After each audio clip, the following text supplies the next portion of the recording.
If you pan it down here, you see it's about 3 o'clock in the morning and there's not a car or a person in sight. If you pan over here, it's the same thing. Not a car or a person in sight. There's not a mother that's up. There's not a car, there's not a person. Everybody's in their bed, sleep, dreading that it's a Monday, hate it's a Monday. And I'm loving it. I'm loving that. Where everybody's getting weaker, I'm getting stronger. It's not about the running, the swimming, the push-ups, the sit-ups. It's about what those things do for your mentality. You don't get better on the daggone couch. You get better by coming out here and getting the after it every daggone day. What the hell are we all waiting for to start attacking life? Waiting for the fucking stars to align? Back when I was growing up, the song came out. All I need is a miracle. Well, guess what? That miracle ain't coming. There is no perfect time to start. You gotta start now with changing your life. We're all being tested in life. And guess what? This is one test you can't cheat on.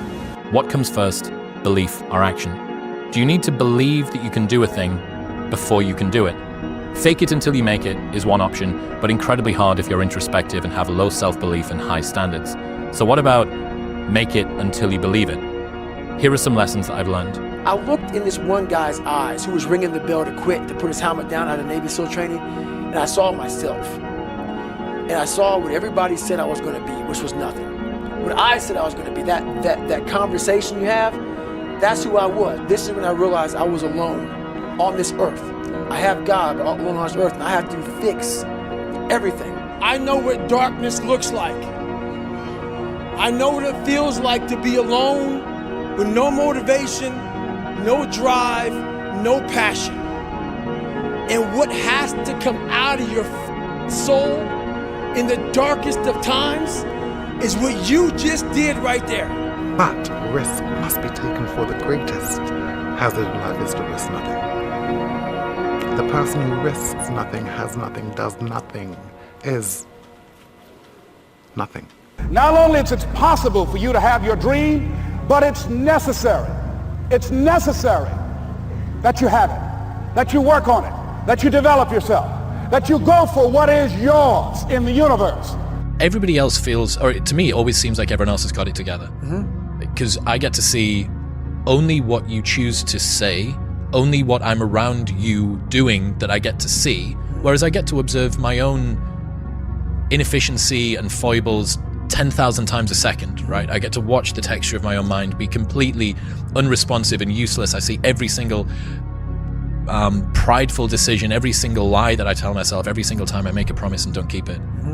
But I don't get to see that from everyone. So I'd always presume, because of this asymmetry, that everybody else had it sorted and I didn't. And it also made me think that everybody else's opinion was this perfectly balanced, well-researched, beautifully, they had me nailed down to a T. And what they were telling me was the truth. Man, I was born some sickly little abused kid, afraid of everything.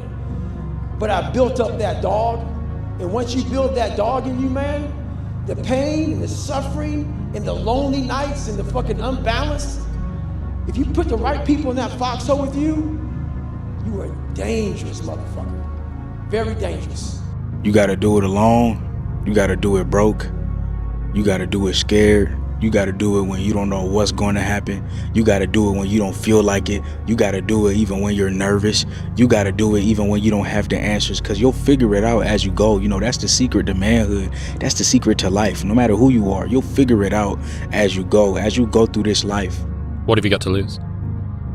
Exactly.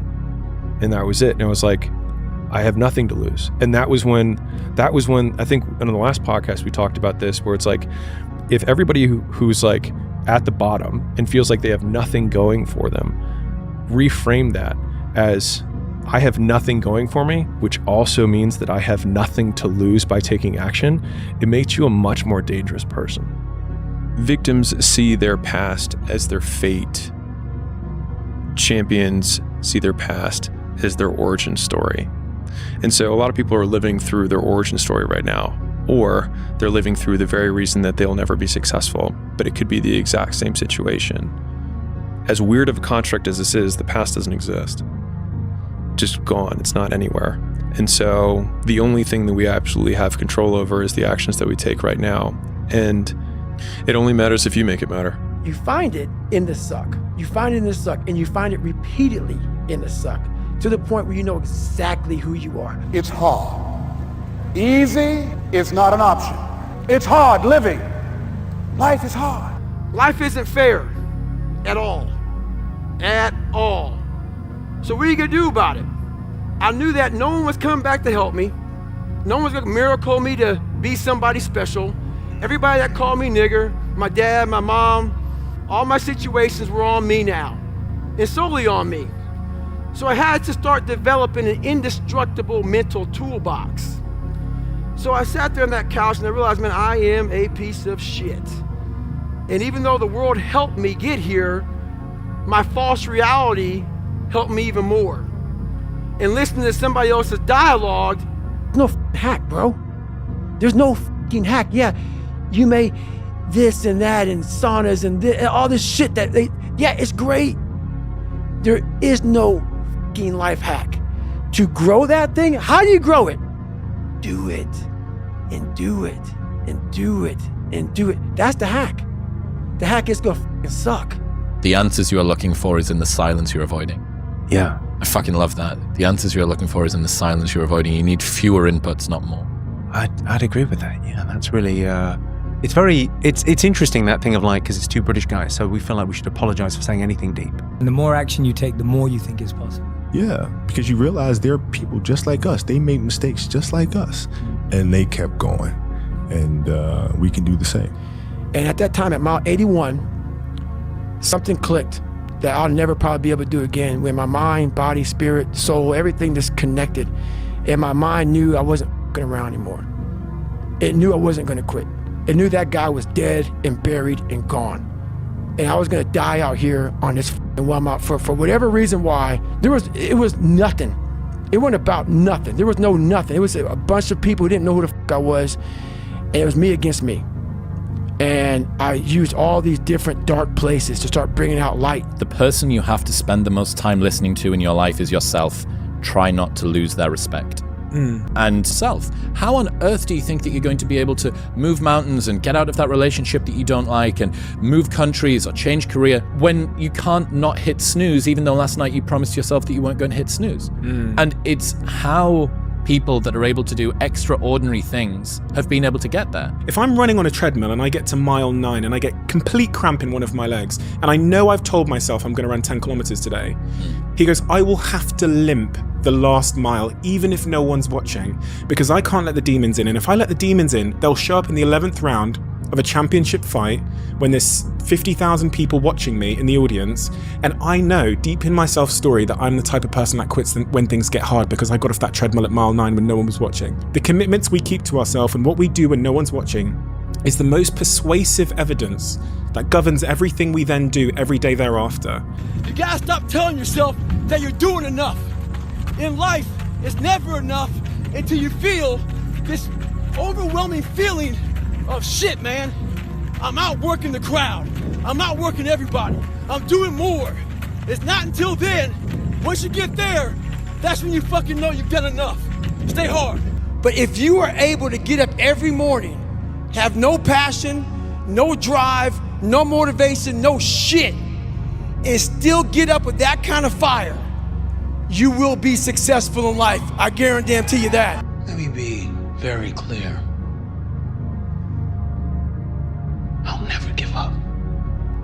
Never. The greatest of all qualities to guarantee success is the absolute willingness to go at anything and refuse to stop until you achieve it. And you know something? The statistics show that 95% of the goals that you set for yourself, you will achieve if you refuse to quit. That you have to face what you don't want to face in order to fix it. Yeah. And so you look at all the things about yourself that need to be burned off, that need to be dispensed with. And that, man, especially at the beginning, especially if you're screwed up, that may be like 95% of you just has to go up in flames. One day that thing's gonna come up. And if you're not constantly performing without purpose, you're not gonna be ready when the time comes. It's this magical thing, purpose, that we're all looking for. But what's funny about it all is that we need these things to perform. But we don't take a second to realize the purpose is always there. The purpose never leaves us. Because the very purpose is you.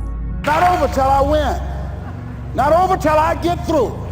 It's not over till I get over. Not over till I get what I want.